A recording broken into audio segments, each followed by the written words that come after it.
여러분 안녕하세요. 9월 3일 온라인 새벽기도에 오신 여러분을 환영하고 축복합니다. 지금 한반도 땅에도 태풍이 불어오고 또 여러분 각자의 삶에도 또 인생의 태풍이 불어오고 있는 참 쉽지 않은 시기인데요.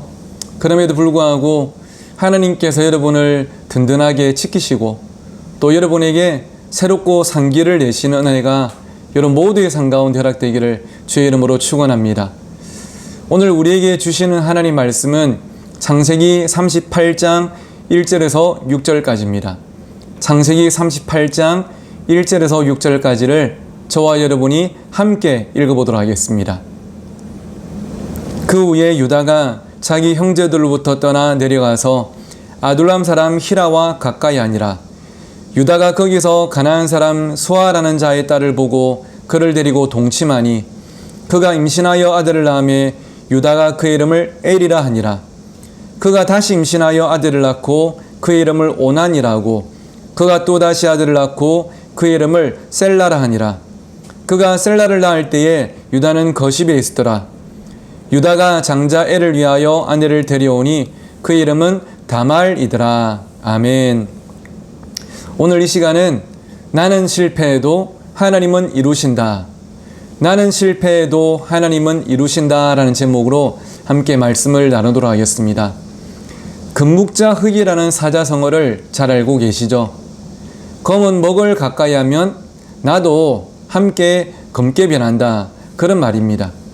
우리가 어떤 사람들과 어울리고 우리의 환경이 어떠한지가 그만큼 중요하다는 말이겠죠. 여러분이 어떤 사람인가를 보여주는 가장 중요한 척도 중에 하나가 여러분 주위에 어떤 사람들이 늘 함께 있는가 하는 것입니다. 그래서 사람은 평소 누구를 가까이 하는가가 정말로 중요한 것이죠. 오늘 창세기 38장에는 이 유다 가문의 처참한 실패가 우리에게 소개되고 있는데요. 그 실패의 첫 단추가 이렇게 끼어지고 있습니다.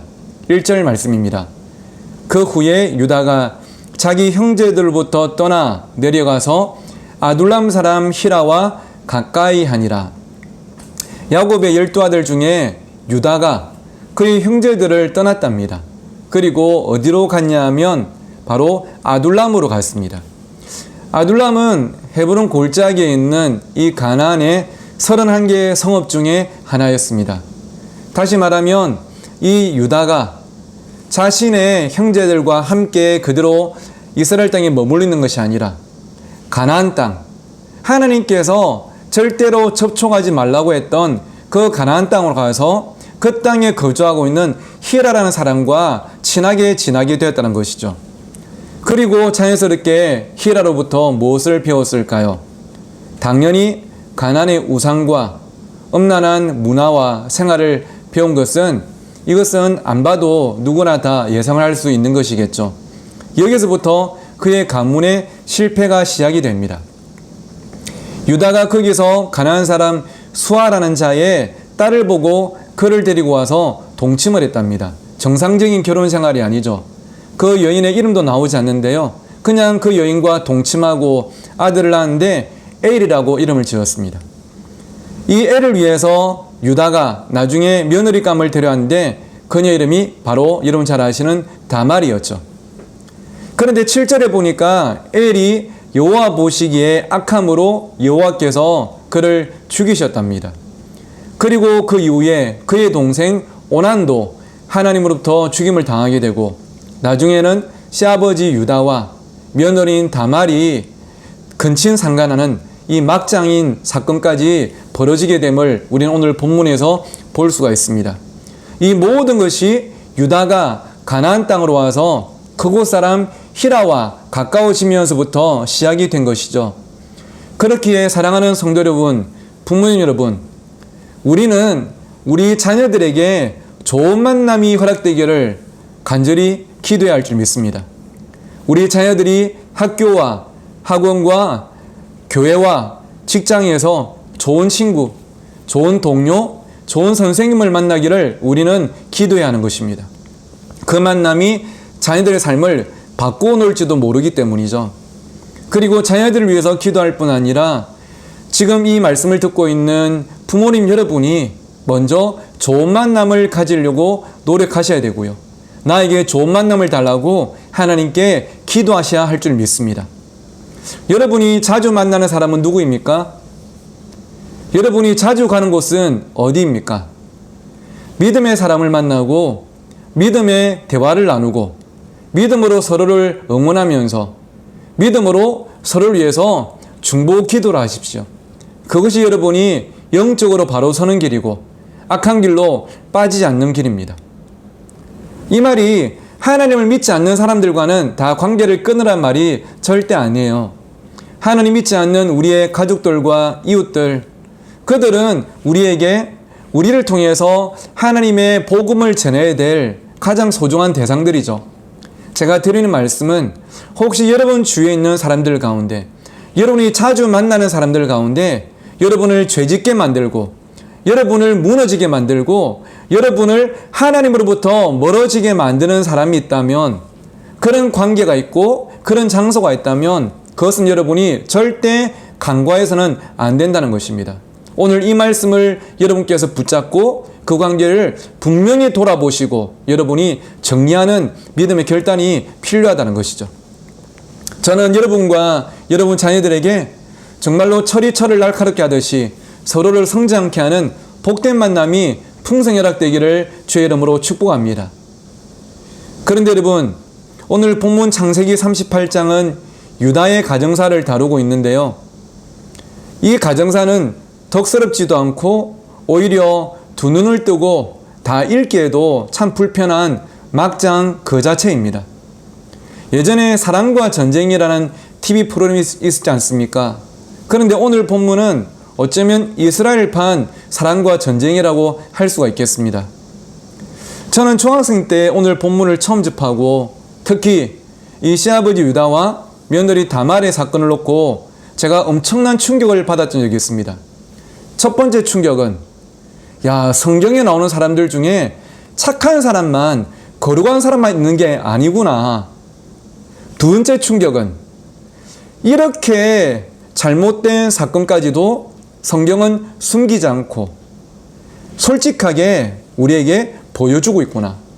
그리고 마지막 세 번째 충격은, 그런데 이 유다의 자손 중에 유다의 가문에서 우리 구원자 예수 그리스도께서 오셨구나. 이 세 가지가 정말로 제게는 충격적이었습니다.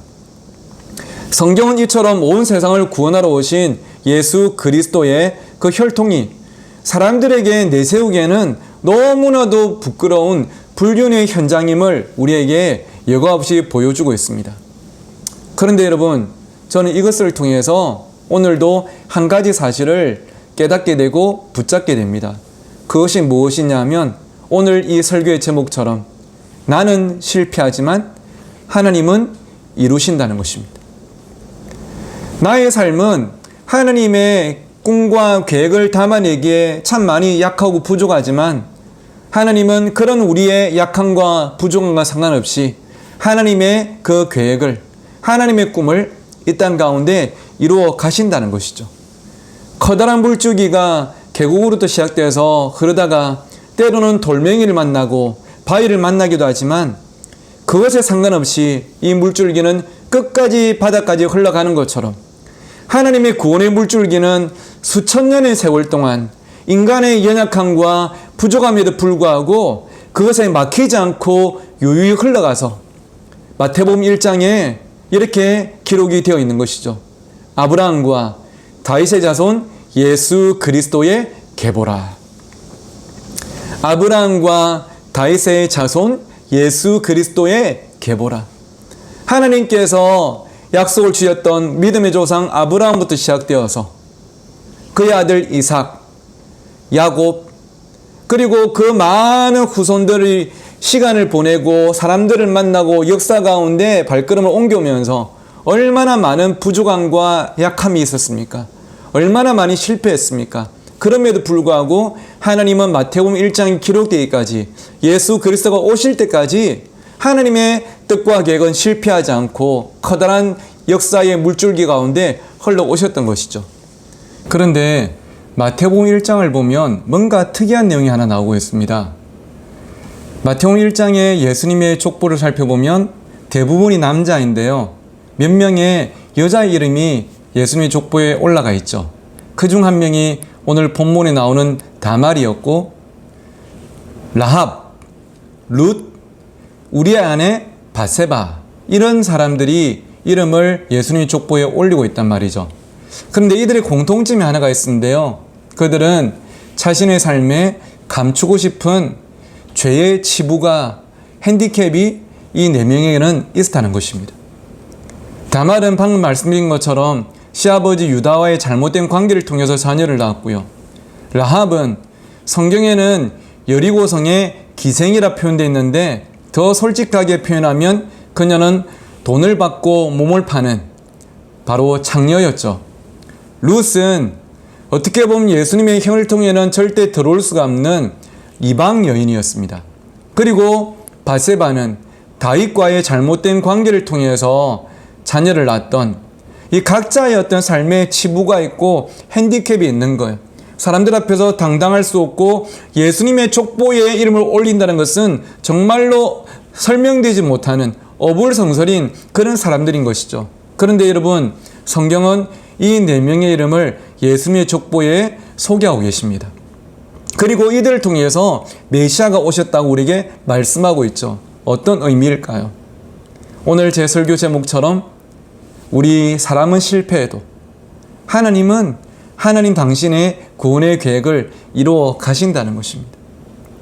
나는 약하고 부족하지만, 나는 죄투성이지만 하나님은 이런 우리를 깨끗하게 용서하여 주시고 다시 새로운 피조물로서 세우셔서, 예전에는 나도 하나님께 바로 서지 못하는 사람이었지만 이제는 우리를 통해서 믿지 않는 가족들과 이웃들에게까지 이 복음이 흘러가게 하는 생명의 통로로 우리를 써 나가신다는 것이죠.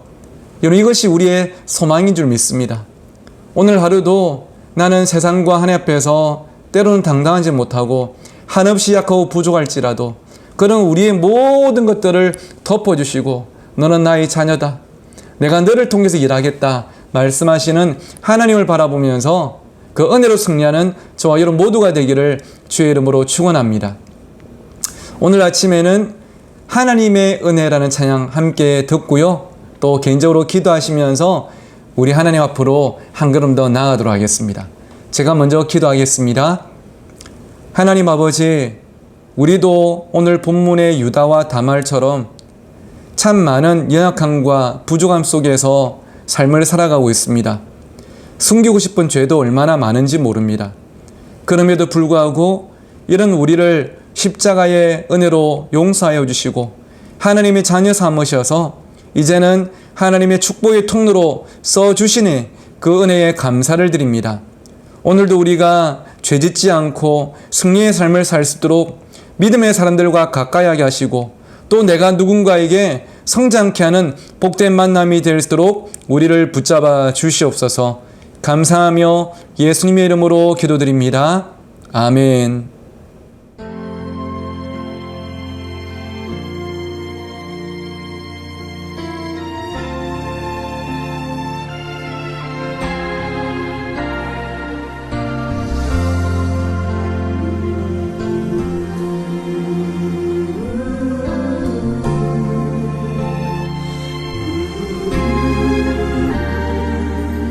나를 지으시니가 하나님, 나를 부르시니가 하나님, 나를 보내시니도 하나님, 나의 나 된 것은 다 하나님 은혜라. 나의 달려갈 길 다가도록 나의 마지막 호흡 다하도록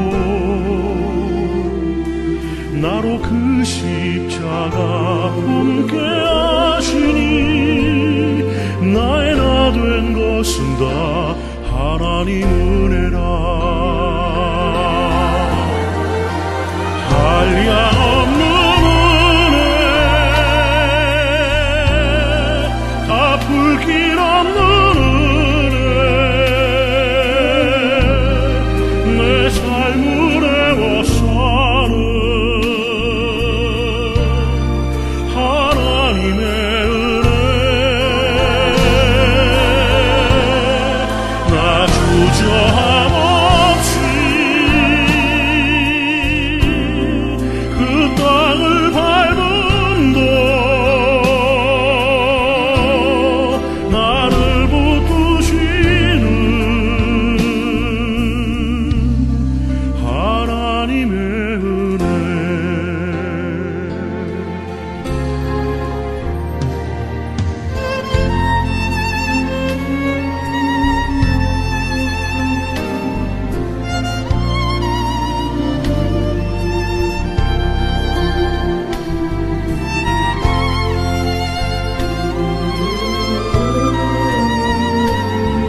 부르시니가 하나님 나를 보내시니도 하나님 나의 나 된 것은 다 하나님 은혜라.